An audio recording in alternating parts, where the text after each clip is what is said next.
Hey everyone, welcome back to Give Me Growth. This week's focus is on early traction, and we're lucky to have Mada Seghete, co-founder of Branch, with us today. Mada, thank you so much for joining us. Thank you. I'm so excited to be here and hope you guys can learn something. I'm going to use my knowledge from Branch, but also I started, built, and sold an app before, so I'll use some of the learnings from both, and also some of our experts that come and speak in our mobile growth community meetups. Yeah, no, that's awesome. I mean, one of the things that I'm most impressed about is the community that you guys have put together in such a short amount of time. And from that, there's just so many lessons and learnings that really make it relevant. And this isn't like, if you don't have a mobile app, don't think that this is just for mobile. Like, a lot of these strategies can be employed across web apps too. So anyway, that's I'll let you share your background and jump into the slides and everything. Just really appreciate you being here with us. Awesome, thank you. Okay, so hi guys. Thank you again for tuning in. I'm going to talk today about mobile growth and app virality and how to build your app as a growth engine. And I'm going to go through all the different stages of growth and things that you can do there. And I'll share both my experiences and also experiences from mobile growth experts who have come and spoken at our events for Branch. So a little bit more about me. I'm Mada. I'm one of the co-founders of Branch, and I also had our marketing, growth, and community efforts. Just a little bit about the timeline. In June of 2013, I started working on an app. It was called Kindred Photo Books, and we sold it in 2014, and it was the same founders I started Branch. And we actually started Branch from the problems that we faced as mobile app developers. And when we started Branch, we also started this mobile growth community to basically help other app developers that were struggling to grow their app, like we had, share knowledge and share tips on how they can get their apps going. Where we are today, we're actually in 15,000 apps, and we do about 2.5 billion requests a day. We have 80 employees. Our mobile growth community has grown from 100 people who came to our first event in Palo Alto to now 20,000 people all over the world in 50 cities.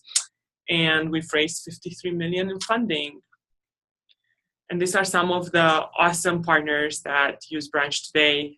And we're very proud of them. And you'll see some of them come and talk about mobile growth. And some of my learnings will be from some of these partners here. Okay, so let's talk about mobile growth and why growing an app is more and more challenging. So if you think today of the App Store and who's in the App Store, the top 3 apps actually drive 80% of traffic on mobile. So the other thousands and thousands of apps that are being submitted are actually only 20%. However, it's more than thousands and thousands, actually millions. We have 2 million apps in the iTunes App Store and 2.2 million apps in the Play Store. And the apps released monthly by year has been increasing like crazy. And we're now, in 2016, we're actually at 40,000. So it's not in this graph, but we're 40,000 new apps that are submitted to one of the app stores every week. So it's like 4 times more than we were in 2015. It's crazy. And if you think that most of those apps don't make it in the top 10 apps have stayed pretty similar over the past few years. So that's hard. But at the same time, the interesting thing is native mobile is taking over, and it is very important and drives more revenue. So if you think about how time is spent on mobile today, first of all, more and more time is spent on mobile, and only 20 minutes per day are spent on mobile web, and 3.7 hours per day are actually spent in an app. And while desktop does convert much better than mobile web, so twice as good, native apps actually convert better than desktop and obviously than mobile web. So mobile apps are where people like to spend their time and where they spend their money. So they're a very important part. They should be even if you don't have an app today, a mobile app should be a very important part of your marketing strategy. So let's think about growth, and I'm going to apply the growth framework to building and growing your own app. And this is a framework that was started by Dave McClure, and I am leaving revenue out of here because we're talking mostly about growth and not about making revenue today. So let's start with acquisition. These are two quotes that I got from two actually anonymous mobile developers. They're not anonymous. They're some of our partners. This one entrepreneur that I know said, "I'm stopping building apps because they die within 6 months." And then this other guy that made a lot of money in building apps, he just like gave up one day and said, "I'm going back to the web." Despite all the numbers that I showed you that basically say that mobile apps are the future. And the reason for this is because what makes mobile apps so challenging is really the acquisition. It's very, very hard to acquire users to your app because search for mobile apps is broken. So I'm going to go through a few tips that we've had from people who come to our meetups that talk a little bit about acquisition and things you can do really early on to really give yourself the best chance of success to acquire users for your app. So in this case, Edith Jung, who is a partner of 500 Startups, gave a tip at one of our meetups where she said that they built hundreds of simple utility apps and then cross-promoted them all and advertised to download Dolphin, which was the main app that we're trying to grow. So once they reached 1 million installs and they could actually go and say, "Hey, we have an awesome app," they then went to other apps and used this barter to kind of exchange installs. So that it's important when you do that to go with apps that are kind of in your particular category and work of cross-promotion techniques between different apps. Another interesting example is from Tim, who's a workflow, and he was basically saying that it's important to create a press domino effect. So once someone covers you, it's much easier to get other press to cover you. And I've experienced that with Kindred. We basically networked our way into TechCrunch and we got them to talk about us. And then it was much easier to go to other smaller publications and convince them to talk about our photo book printing app. This is a very, very important one. So getting at least 5 reviews.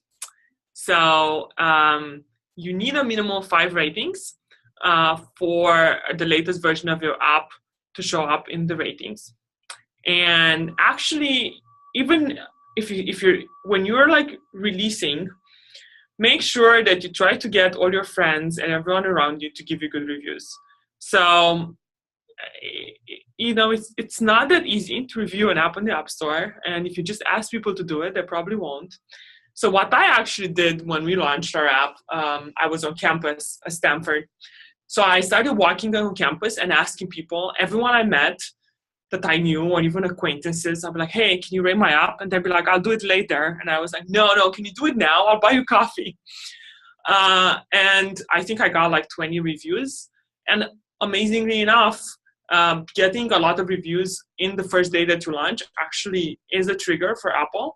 And we ended up being featured the following week. And I think the fact that we got those early reviews had a big impact. Obviously, you don't know how you get featured on Apple, but I think it has a big impact in us being featured the following week.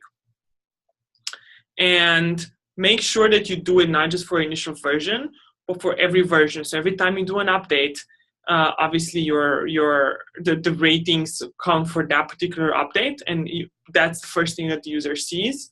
So make sure that for each of them, you go to you have a group of friends or a group of people that you buy dinner constantly, and you make sure that you get them to give you those like initial five-star ratings. Another great way to getting your app featured, and we obviously took advantage of this, and Zaid from Gogobot, they do this all the time. They keep track of what Apple and Android are going to release, and they make sure that they include the latest features in their app. And they keep a good relationship with the category manager, But one of the main things is, if you know iOS 10 is coming, and iOS 10, there's like 3 interesting features that Apple is trying to promote, and they're very like transparent about the new features. Like iMessage is a new thing that Apple is trying to promote, so they're promoting apps that have built iMessages apps. And then similarly, if there's some particular feature that Apple has, it's important to include it in your app. It's really going to increase your chances of being featured. And we had done that for Kindred. Alex, our CEO and my co-founder, I think, used this like a specific type of drop-down menu or flow that they really liked, and that was one of the reasons, again, that we got featured. And again, Billy from Your Shirt, that's an app that allows you to customize shirts, has a very, very similar advice. And he also thinks it's important to build a working relationship with your category manager at Apple. And we did that for the photos and lifestyle. It's not easy at the beginning when you launch for the first time to find who that person is. Once you've gotten featured once, you get to know them, and it's important to ask them if you can go and meet with them and have lunch with them. There are Apple events that you can go to and try to like network your way to your category manager. But they actually, like, I know some of my friends work on Apple doing this, and they want to meet apps. So if you reach out to them and you're nice about it and you have a good product, they will want to talk to you. So make sure that that's a priority for you. Using barter to promote your app. So GIMME from Flipboard gives that as an example. So basically find a way that you can promote someone's app and then they promote yours. It's important to do this in a smart way and in a way that works and is not, and I think I have an example here of actually 2 apps that use Branch to use the barter, and I think it was a very smart way. So this is Yummly and Instacart. So in Yummly, you can find, an amazing cooking recipe. And I think in this case is a pie or muffins. And you're like, wow, this is awesome. I want to cook this. And then they have a button that says shop for ingredients. And that button that shops for ingredients actually takes you to Instacart. They can bring your ingredients at home.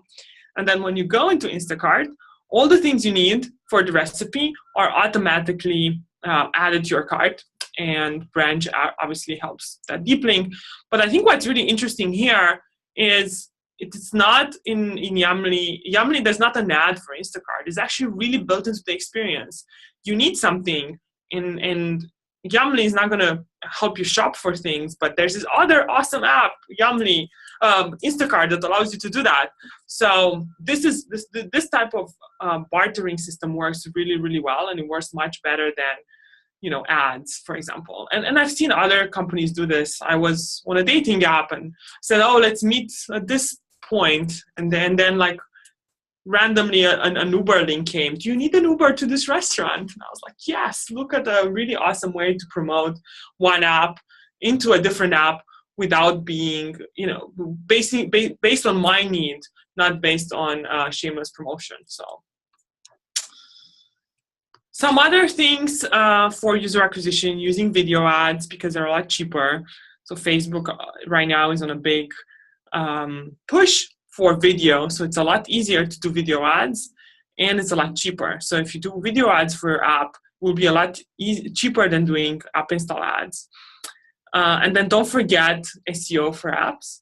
So when I say SEO for apps, I don't mean ASO, I don't mean like App Store optimization, but I actually mean, if you think about it, it makes sense, right? The web is how people find content. It's really hard. Content in apps is trapped and you can get to it. But content on the web is easy to find, and you can customize it, and you can go after specific keywords and build content for it.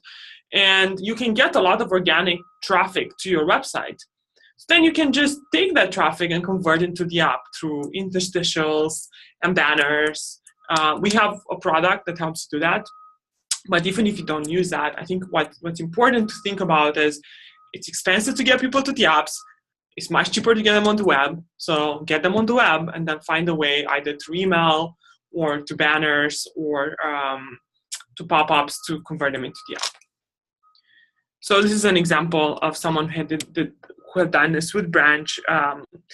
This was Hotel Tonight, and they used, they were buying AdWords ads on Google by specific searches, and then they were taking people to the app, to that specific hotel that they were showing them in the ad.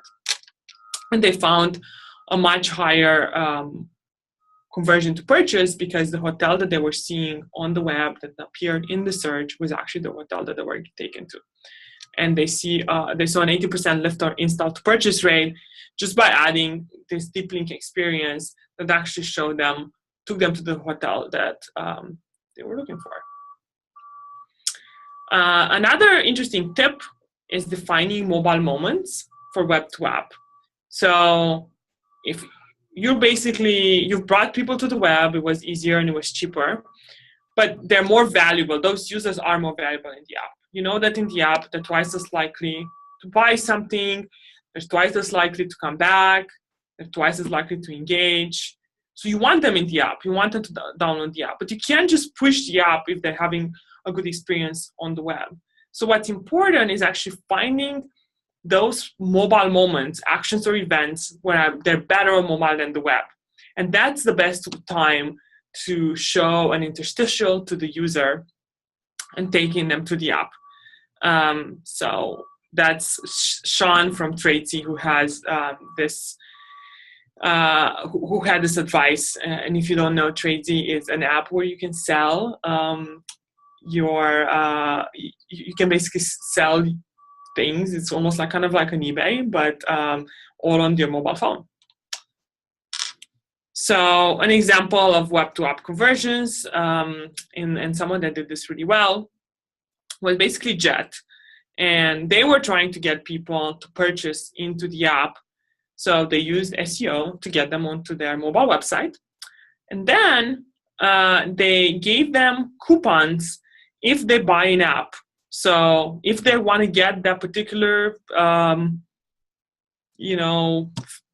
guess, can of coffee, in this case, they found a way to try to take them into the app and giving them 50% off. So people are more likely to download your app if they're going to get 50% off and they're already interested in that product. So they found this campaign to actually be very successful. And Charles Roos also did something similar through email, where they send an email to all their customers saying, hey, on this particular promotion, only if you come for this email and you download the app, you'll get 50% off the things that you buy. And they found a very high engagement with the email because people were more likely to download the app if they knew they got something in return versus just a button that said, hey, get the app. Other tips from Philip at Figure One and also from Edith are don't do incentivized installs. Lots of people have used this, spent a lot on it, but a lot of times the users are the worst and useless. And you're just throwing money away, and incentivized installs are dying. And the advice is not to not pay for installs. You can do install ads, but the idea is to try to buy active users and not lose money. So one thing I did for Kindred, I was running all these different campaigns. So I started very large. So I didn't know who was going to buy photo books. So I was running, I think, about 20 different campaigns a day, and I was comparing them to each other. So I was doing men versus women, men between like 18 and 24, 24 to 30, 30 to 36.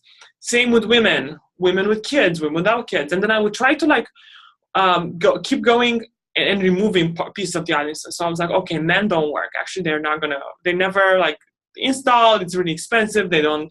So, okay, now women, but which type of women? And I noticed after keep comparing different audiences and removing ones that didn't work, that there were two really main users for our app, and they were very different segments. So one was mothers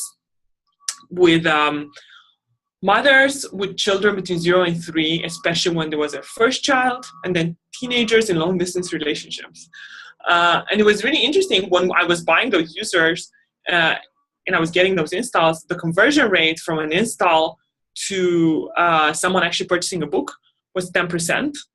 But that's not what I had started with. When I was buying installs at the beginning, I think it was 2%. And by kind of segmenting and understanding who are going to be my active users, I was able to like really increase that. So the main lesson here, don't just like never just measure installs. It's okay to look at and go and buy install ads, but make sure that the people, those installs turn into active users and users who purchase and users who come back, and make sure you measure that. And I have here a must-read list on mobile growth. And actually, most of these slides, about half of the slides, come from something called the Mobile Growth Handbook that I worked on with one of our interns here. So you can find all of this if you look up Mobile Growth Handbook 2016 on SlideShare. You can find all the slides, and this is you can also find all the links. Yeah. And also we have a mobile growth community. I hope you guys join, mobilegrowth.org. And then we do meetups all over the world, and we have a mobile growth publication on Medium. Cool. So now let's talk about activation. So basically, once you've gotten an install, you need people to use your app. If they never open your app, if they open it and never come back, they're not activated. So a lot of people, you lose their users to sign up. So as soon as they ask for something, their email, password, people just feel reluctant, never open the app again. So I'm going to talk about ways that you can think about activating your users. So one thing that is interesting is thinking first about the click and getting from click to install. So just because you're promoting your app doesn't mean that people click on your links, doesn't mean they actually install. And this is something I think where Branch can help.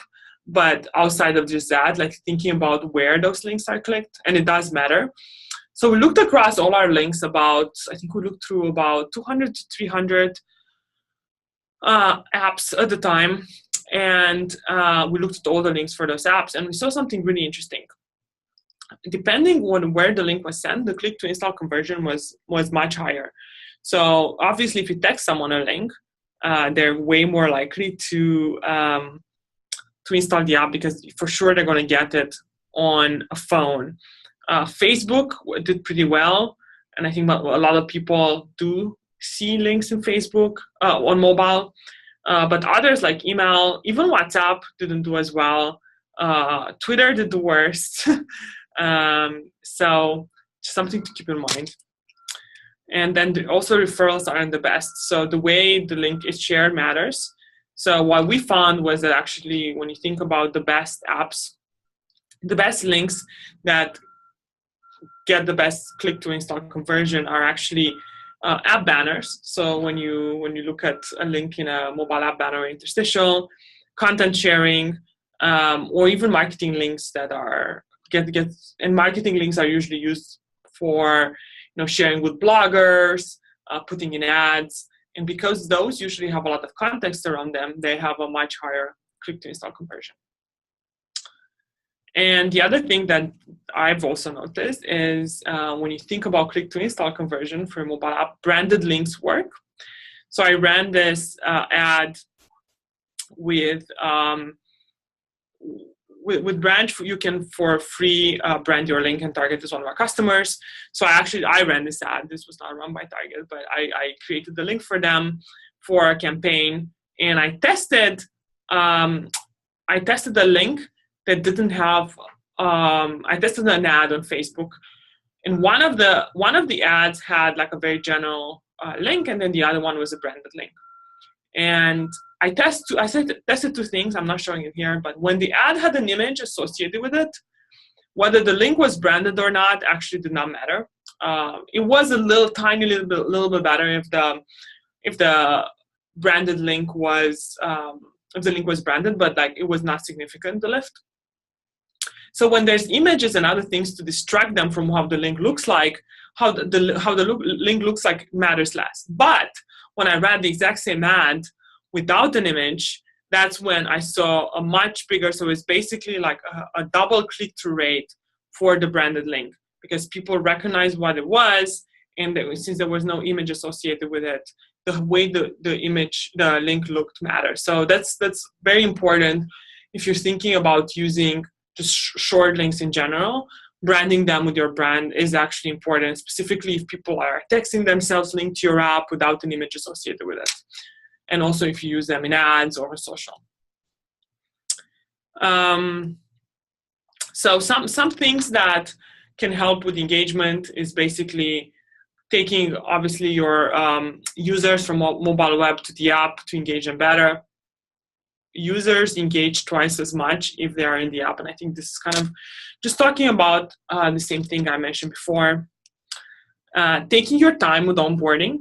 So more services try to make the sign-up flow as painless as possible.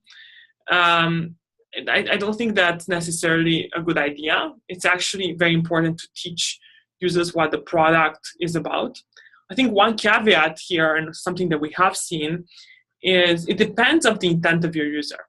So if someone found your app in the App Store and they're just looking to explore and understand your app, I think what Josh is saying here makes a lot of sense. Take them to the flow, show them how they can use the app. However, if they're looking for something, so let's say you are a shopping app and someone saw an ad to a pair of shoes on Facebook, make sure that the first thing they see when they open your app for the first time is that pair of shoes, because they already have intent. They already want to engage with a specific feature in your app. So don't take them to like an onboarding flow. Take them to the pair of shoes, get them to buy it, and then the next time they open your app, then show them, when they're just browsing, then help them explore your app. So I think there's a very important distinction between, onboarding a user that, or actually there is no distinction. Just think about what the intent of the user is and give it to that. If you think the intent is for them to explore and understand your app, then give them that flow. If they're coming to your app because they want to buy a specific product, or because they have some coupon, or because they're looking for a specific hotel that they saw somewhere, make sure you take them to that content. Working on app performance. So app performance is important. Attention span is a huge thing on mobile, and if it takes too long for your app to load, people are on to another app. And that's Philip from Figure One, who's talking about metrics to track, so app crash rate, API latency, end-to-end application latency, and he has some good advice here about keeping this within standards. The other interesting thing that is important is pre-filling user data if you have it. So let's say you know your users and that you have them on the web and you have their login information, and you want them to download the app. When you take them to the app, don't just take them to the regular app and ask them to log in again. Make sure you use deep links with login information embedded in them. So when they come to the app, they're already logged in, or their username and password is already pre-filled. So I think that's an important thing to do. More and more apps are doing that. I get incredibly annoyed when on LinkedIn I keep going from I even already have the app and I keep clicking on an email and it takes me to login screens. Try your best to not do that. And obviously branch can help, but just however you do it, make sure that you do it and you make the experience as seamless as possible. And then think about the user journeys as a whole, and this is advice from Ethan from Yamli. Think about onboarding as part of a larger user journey and try to think of how you can engage and touch users outside of just your app and outside of just onboarding. Don't immediately send them welcome emails because they might not be already in the app. Wait a few hours. Give people a chance to really think about how they're using your app and when you should engage them, when you should send them an email. When should you show them a retargeting ad to your app? When have they stopped engaging? When should you send them a push notifications? Think about the whole journey and the whole user experience as something one integrated story versus breaking down too much. And then I'll give you an example here of something we did wrongly at Branch. In the early days, the marketing team was working on a user flow, like on an email flow, and then the sales team, or like the partner growth team, was going and sending just manual emails. And they had built their own flow, and we had built our own flow, and we didn't realize that we were actually hitting people on the exact same days. They were getting like a marketing email describing what our dashboard does, and they were also getting an email from someone on the partner growth team asking them if they have like, this additional questions. So we didn't work closely together on those, and we didn't think of user journey as one. So some people got really annoyed, and obviously we learned from a mistake, and we're better now. But just keep going, keep thinking of the user journey as one. Another tip is personalizing onboarding with context. So context is important, and this is something that Branch did from the very beginning, and this is Gogobot. And I think if I invite someone to Gogobot and they go and they open the app for the first time, they see my face, and my face converts really well. I'm just kidding. Friends' faces convert well. So there's ways you can customize the experience and give someone something very custom and something very personalized. They're more likely to continue with Facebook or enter their sign-up information if they see the friends of a friend versus just a random sign-up screen. And actually, Gogobot tested this and measured it before and after, and showing someone face increased their sign-up rate by 70%, so almost double their sign-ups. So, and this is Dima from Flipboard, who agrees that you should customize user onboarding and don't ask people necessarily at the beginning for too much information unless they're already a user. So just think of like where the user is in their journey with their product when you think of what kind of onboarding you should give, and it shouldn't be the same. So in my example earlier, where I was talking about the two audiences for Kindred, we had teenagers in long-distance relationships who are very likely to share to get a free book, and moms who didn't care about free books, but they were very likely they wanted to buy the same book and send to 10 different people. So telling them about that ability in their experience with the app and having something very custom for each of them made a lot of sense in both getting them to convert, have a good experience, and actually share or buy more books. And this is basically another example of someone who does this well. So this quiz, I think, is a BuzzFeed quiz app where if I'm sharing a quiz with someone, when they come and they download the app, they don't care about all the other quizzes. They care about the quiz that I send them. So they show my face and they show the quiz that I shared with them. Another favorite app I have, they make onboarding fun, and it's Blackbox, their game app that basically you play with, not with the screen, but with other parts of your phone, and you move it around and all these other buttons. And they try to show you that on onboarding, you have to like turn the screen around and do these like really interesting things to teach you and get to engage in the app. And it's a really awesome experience. And here are some more resources on mobile growth. Okay, so now we are at the retention. So keeping in mind that if you lose all your users, you're not doing a good job. Think about growth as a boat. You keep putting stuff into a boat and growing the boat, but if there's a hole in it and you're losing everything, first of all, you won't grow as much, and then your ship will eventually sink. So retention, I would say, is actually one of the most important parts of growth. If you don't have retention right, it doesn't matter how well you do acquisition or activation, because you will ultimately fail as a business.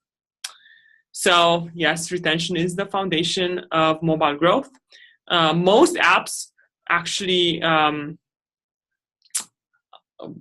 keep retention the same after after the first 3 days, but the first 3 days are really important.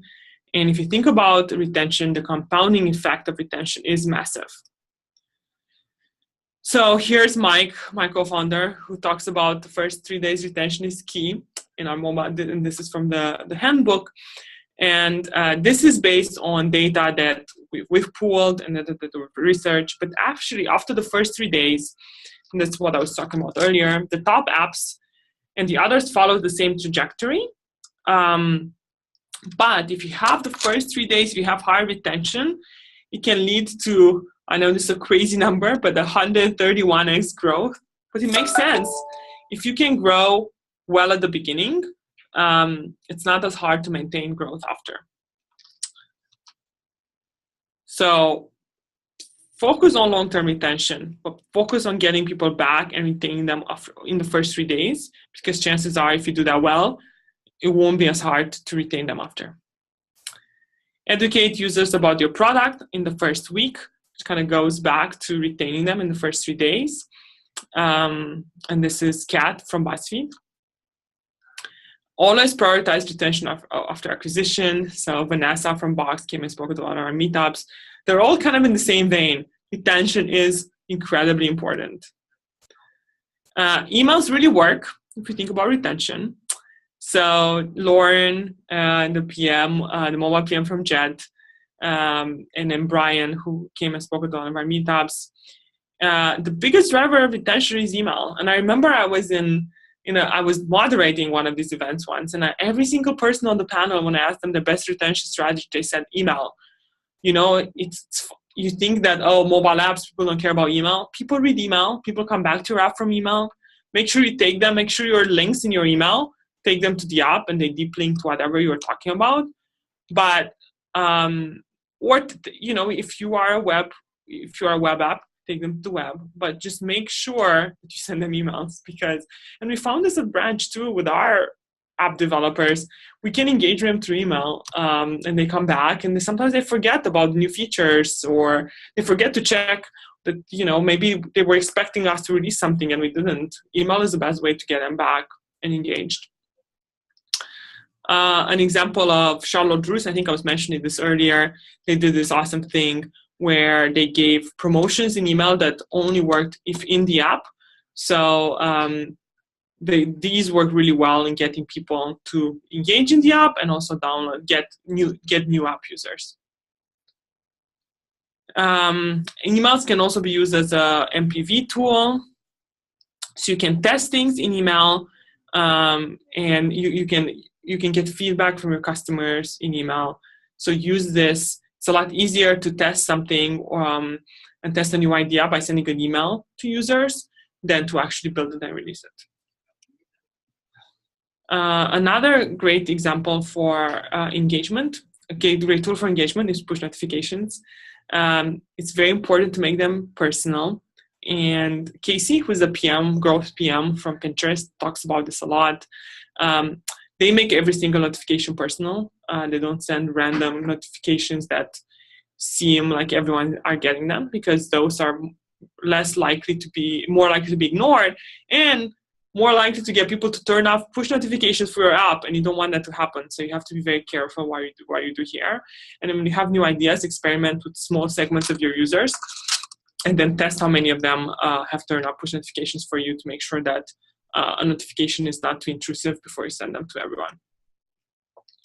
App performance matters, and I think I talked a little bit about this in activation, but it also matters in retention. And users get hooked on features, not apps. So I think this is an important thing. If you're trying to retain users, try to build features that they will come back for, and also don't have way too many features in your app. And this is why some large companies end up splitting their apps. It doesn't always work, but they are, because if it's hard to find features and it's hard to navigate an app. So focusing on the features that get the biggest engagement and the biggest retention is very important. And lastly, defining engagement metrics. So this is very important. Every app has different engagement metrics. And make sure you think about what are yours. Is it that people are buying things? Is it how many times people open your app? Is this how much they share? Is this how much time they spend playing your mobile game?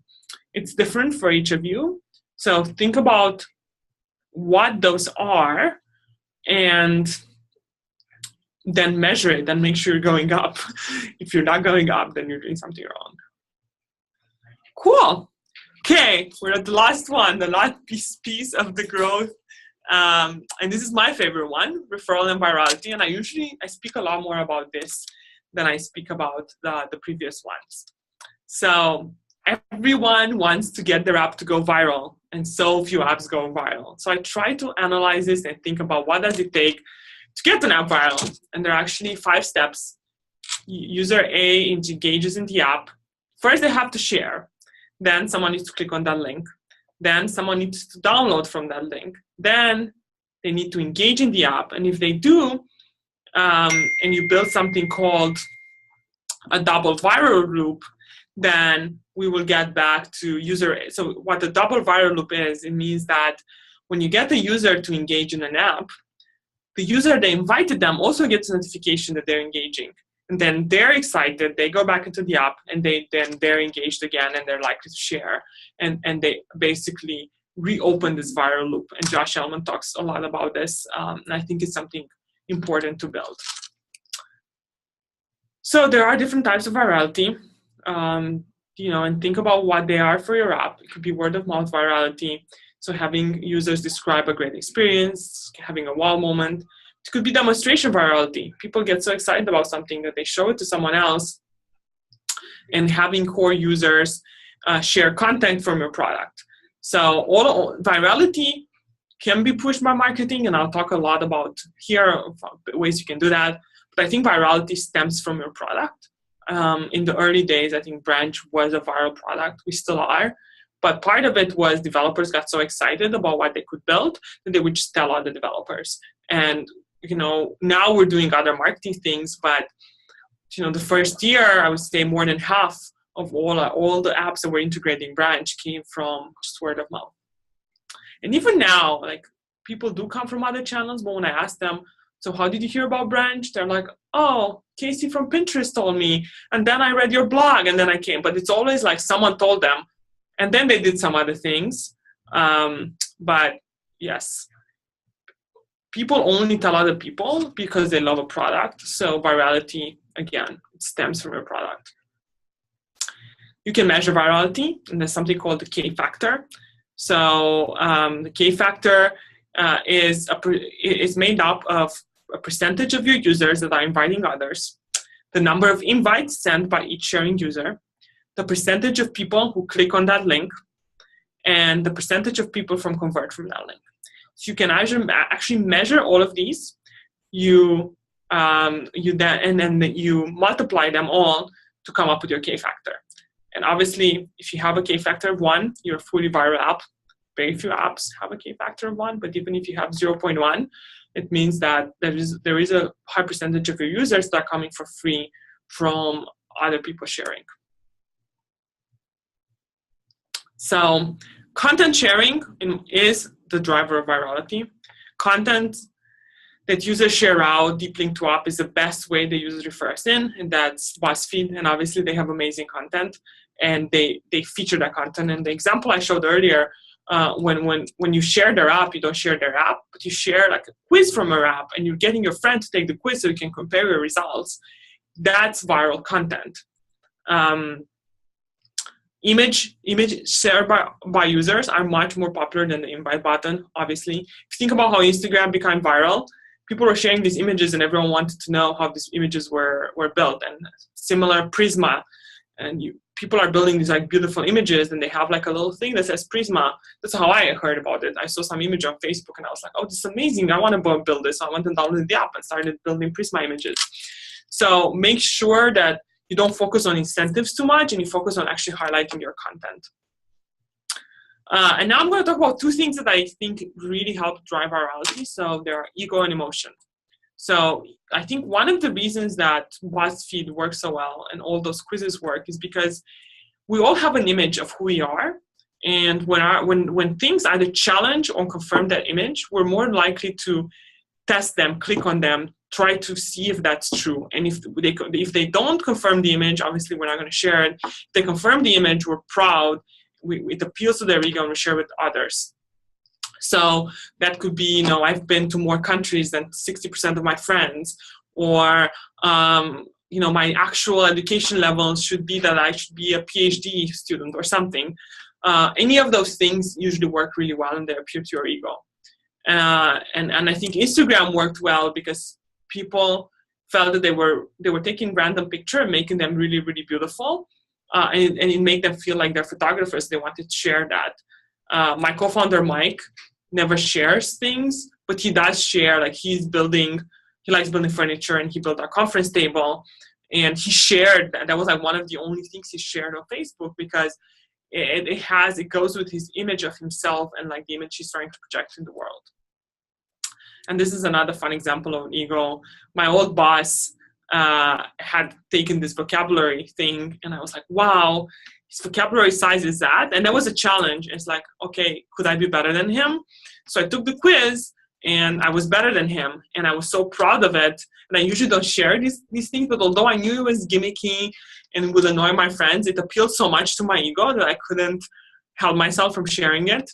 And then, funny enough, one of my friends from Romania took it, and he was so proud that he beat me, although he actually lives in Romania, that he like went and shared it and like kind of put it on my wall that he did even better than me. So this challenged him, like, in his vision of who he is. So think about ego and virality. It really works if you do it right. The other one is emotion.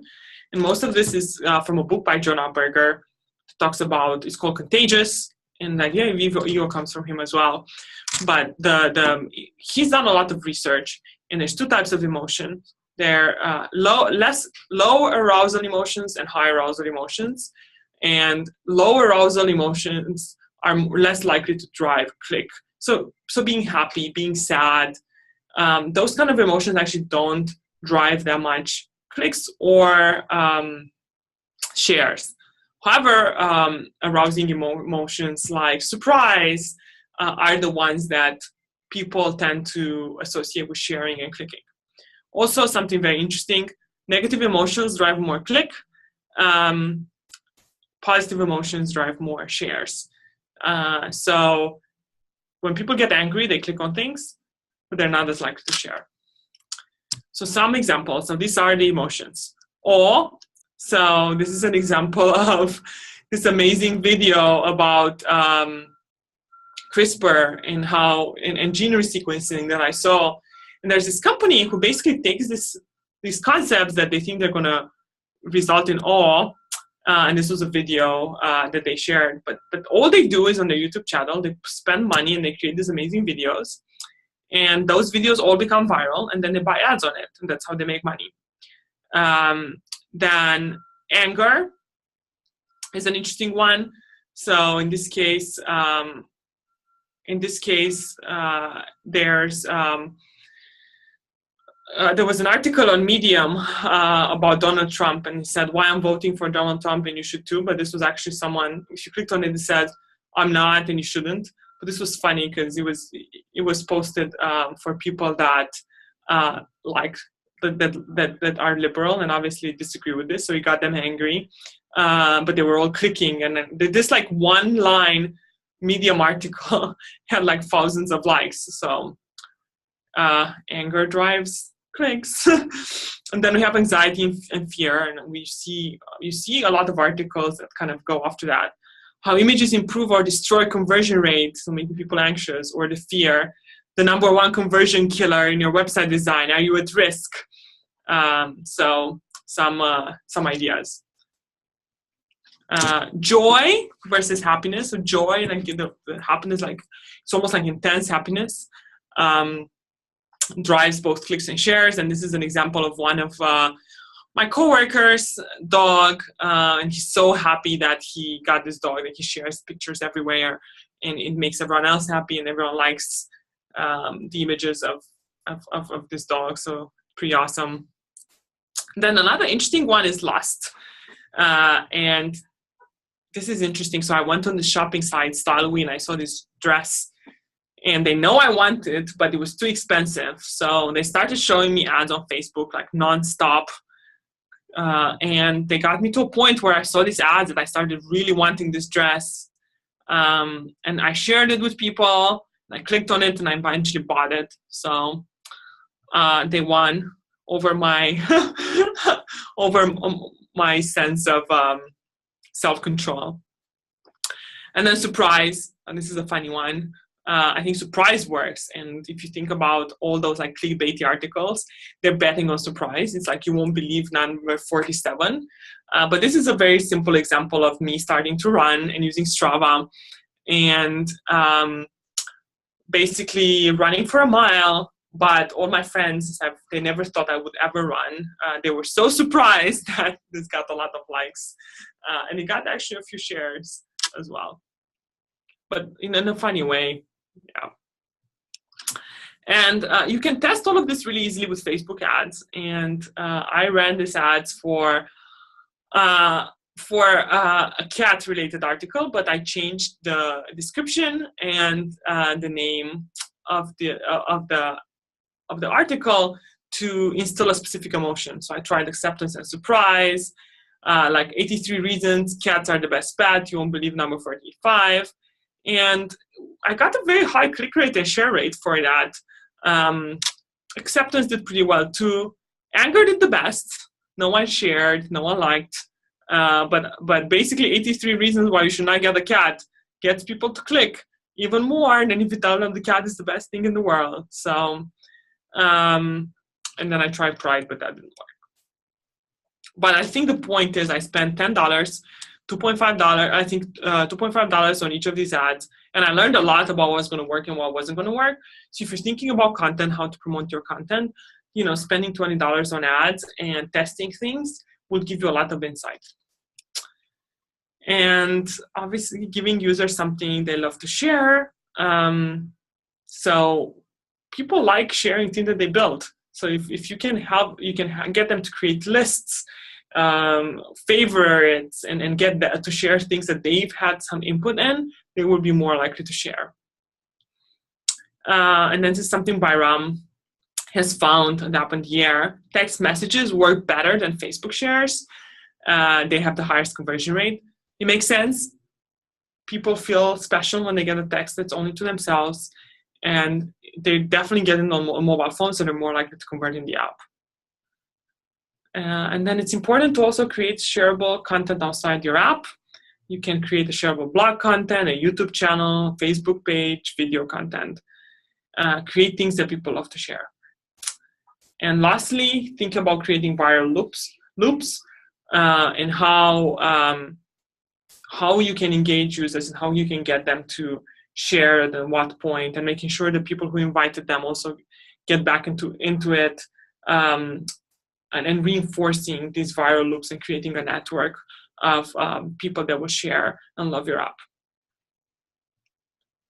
And incentives are something that actually work to some extent, but they're not the main driver of virality. So if you think about how Dropbox grew or how Uber grew, everyone says, oh, they built this amazing referral program. I would say no, they built an amazing brand, but the referral program was what pushed people over the edge. So if you think of a great mountain, and someone getting into and downloading your app is like getting them to jump off a mountain. Maybe not the best analogy, but if someone's at the bottom of the mountain, you won't get them to jump. You have to first, through brand and all these other things, get them to the top of the mountain. And then the referral and the incentive is only the last piece of that. But you can be very creative, and this is one of my friends and one of our partners, founder of the league. And then this is something really interesting. They created a wait list because they didn't have anything else to give us incentives. And they said, hey, if you invite friends, you'll keep going higher in the wait list, and then you get in the app. And 50% of their new installs came from people who are sharing and then their friends clicking and installing the app.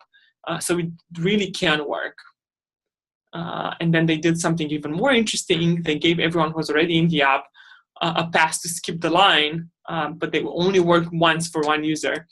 And that worked really well. People felt really special, and people actually started selling them on eBay. So it doesn't get better than that.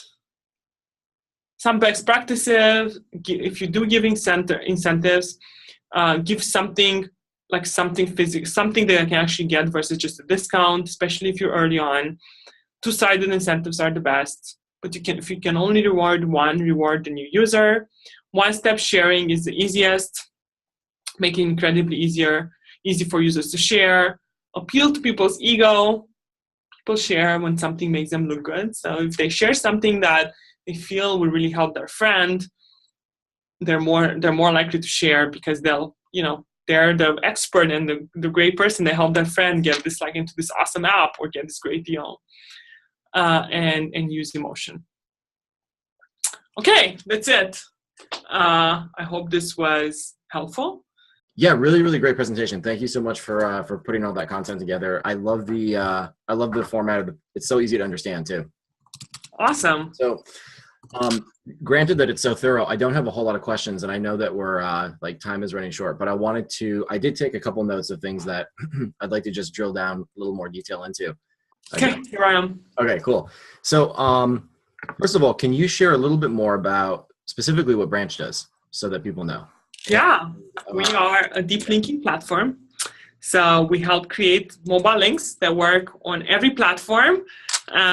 So think about when you're in an app and you see an amazing, I'll go with shoes again, an amazing pair of shoes, and you want to share them with your friend. You don't know how they're going to get the link. We help generate a link to those pair of shoes that regardless of where someone clicks that link, they get to the pair of shoes. So if they click on it on the desktop, they're taken to your website and a pair of shoes. If they click on it on Android and they have the app, it opens the app to the pair of shoes. If they click on Android and they don't have an Android app, it takes them to the mobile app. If they click on iOS and they don't have the app, it takes them to the App Store. They install the app. As soon as they open the app for the first time, they taken to the shoes.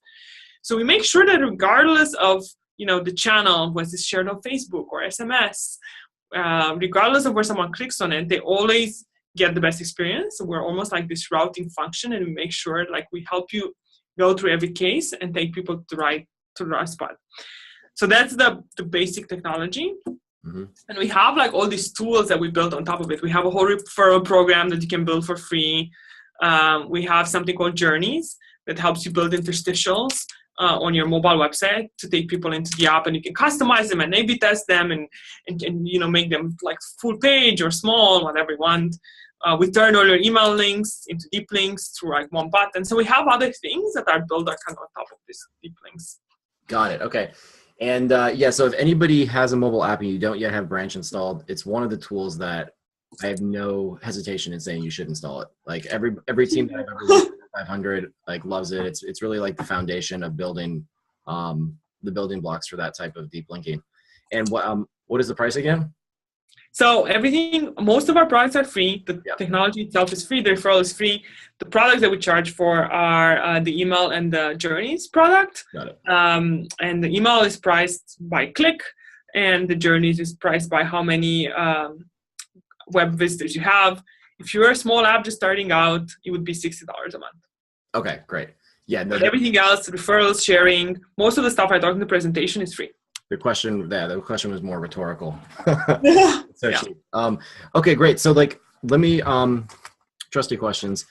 So what if somebody only has you mentioned that having a mobile presence is really important. Having a mobile app is really present. Yeah.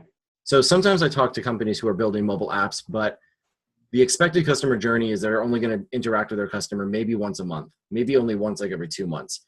Do you still think it's important, and in what vein or in what sense should they think about having a mobile app if they're not going to be interacting with them on a weekly, daily, regular basis? Yeah, no, I think that makes sense. I mean, we don't have an app for Branch because developers come and build Branch and then they come into our dashboard, and sometimes they even we have an awesome data integration that you can send all the data. So some people don't come into our dashboard after they stopped integrating us. So I don't think a mobile app always makes sense. I think it does make sense if you're trying to create a relationship with your user, and probably will build a mobile app, especially now that we're trying to, we have really interesting stuff to show them every week.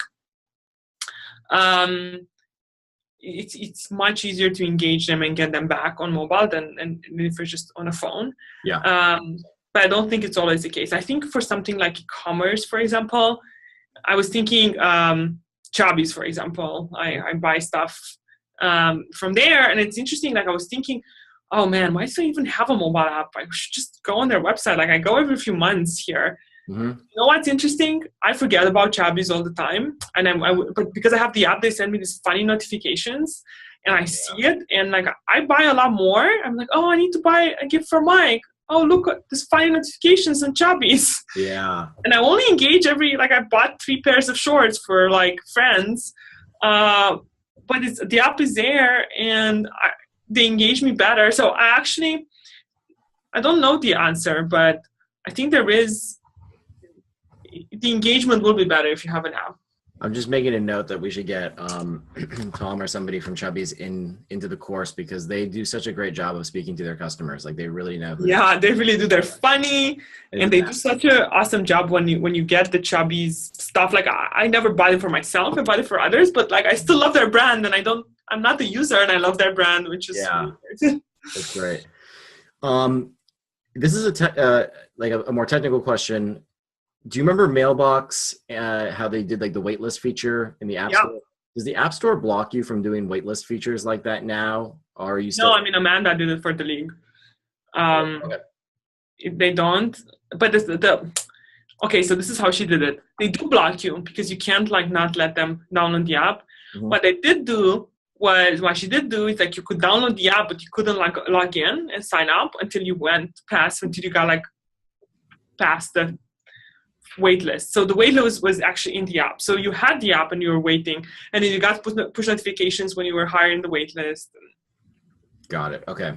So it is still possible, because somebody asked me that the other day. Great. Mobile ad networks are kind of this big, excuse the language, clusterfuck of mysteriousness. Yeah. Do you have any light or that you can shed on that, or any sort of? I am not an expert on that. Okay. I'll be honest. All the ads that I bought for our mobile app or on Facebook, we work with our customers, and they do Twitter ads, and so I know a lot about that. But I'm not like, I've never used it, and I've never worked even with one of our partners that was very successful with an ad network. Also, okay. Games has not been. I know Games use it very, very well. We don't have a lot of games that use Branch. We have some really large ones. We haven't focused on them, and the content, like the e-commerce guys, don't use it as much. Okay. What do you see as some of the other popular tools that very like early nascent stage apps are using for things maybe like push notifications or their base analytics platform, stuff like that? Or like Mixpanel, Amplitude. I can't think of them off the top of my mind. Okay, that's fine. Yeah. I'm sorry. I'm like kind of brain dead. I feel like I can send you a list. No, that's fine. We actually are building this like app launch checklist. We're like going through all the tools you should include. I'll send it to you when we're done. That would be really helpful. Yeah, we would. My co-founder at 500 Labs would love that, because he kept asking me to build that, and I kept being like, I don't know. There's just so many. Yeah, we just built it. Like we basically went through the handbook and all these others online, and you kind of check things that you've done, mm-hmm. and then each of them has a link to like an article that we found online about it. So. Okay. Do people use Branch for ads attribution, or do you have different? Okay, cool. But I'll be 100% honest. They use it for ads attribution, but not when they're trying to, not the really large, like there are companies that do ads attribution and say, oh, this ad was seen in 3 different networks. We only do last click attribution. Yeah. So most companies only care about that. Yep. And this is great. And we're free for that. Don't have to pay us anything. So great. All the little guys use us for that. Okay. But we're not like going against human that like, it's like, oh, this ad showed up in Facebook and in Twitter, and I'm going to help you reconcile. Well, you should give the credit. We don't do that. Yeah, totally. I don't think that many startups should be focused on multi-touch attribution, personally. No. Yeah. Wow. So we're never probably going to do that. If you do last click attribution, we're your guy. Okay, great. What when people, a question that I used to get a lot for web, for e-commerce, right, was when is an e-commerce store, when is the right time for me to launch a referral program? So since Yeah. you guys have a huge portion of your business being the referral programs, when should new apps really start focusing on referrals? I mean, we know that we talked about all the other three things first, right? Like Yeah, no, retention, activation, acquisition. But I actually think they should wait and wait. I think they should wait on referrals. I don't think I think they should wait on referrals until they think that the product is built well enough. mm-hmm. And until they think they have like this wow moment in the product, and they have some sort of brand recognition, some sort of brand that makes them seem cool. Is there like a minimum threshold, like number of users, number of transactions, anything like that? I don't think it should be about that. Like Amanda, for example, with the league, she had like no one, and she did referrals, and it worked really well. But the reason that worked really well is because she just had this like story where she was building a dating app, and only cool people could be in it. And she was in the New York Times in the Sunday edition, and people heard about it, so their referrals made sense because everyone wanted it, and the people who were in it were like, oh, this is so cool, I'm going to share it with my friends and I'm going to look great. So I don't think it's about that. I think it's about it's a hard issue. You could have a lot of people using you, but you don't have a good brand, the referrals probably won't work, if that makes sense. Or you don't have a good product. You might have bought 100,000 users. Like for us with Kindred, I don't think we haven't built yet a good brand. We're only around for like 8 months. But referrals didn't work that well for us because, we just weren't yet there. Like there wasn't something like either a brand or like a wow user experience that could make people want to share. And yeah. Well, I think that like the clearest distinction there is people used to always come to me and say, oh, we want to build the Dropbox referral program onto our business. And the answer there is you can't. Like you can't just tack virality onto your product later. It has to really be part of like the DNA. Yeah. So, people love Dropbox and they wanted to share, and obviously they wanted something free. But if Dropbox sucked, they would have not shared. They wouldn't have cared about the 16 gigabytes. No, yeah, of course not. I think that's just something that I try to tell people when they're like, "Oh, I'm just gonna copy this and I'm gonna be viral." I'm like, no, not at all. Okay, last question. How do I get Mike to make me a table? Oh, interesting question. I'm sure. No, I'm kidding. But that was a beautiful piece of work. So I don't know. I got him to teach me to do stuff. So I built redwood. How do you call them? Redwood cutting boards for all my friends' weddings. Oh wow, that's amazing. So he taught me. He loves doing wood stuff. So great gift. You should that's like his hobby. So there's a place in Petaluma where you can it's like a salvage place, and you can get wood from there. And oh really? I don't know if he'll make you a table because he doesn't. Oh no, I was just kidding. But like, yeah, let him know that table was really nice. The Petaluma thing would be fun now. Yeah, it's like I went with him once, and we like got this like planks, and they turned into cutting boards. So that's sweet. Okay, cool. Well, yeah, everything is very thorough. I have no more questions. So thank you so much for the time. Yeah, this was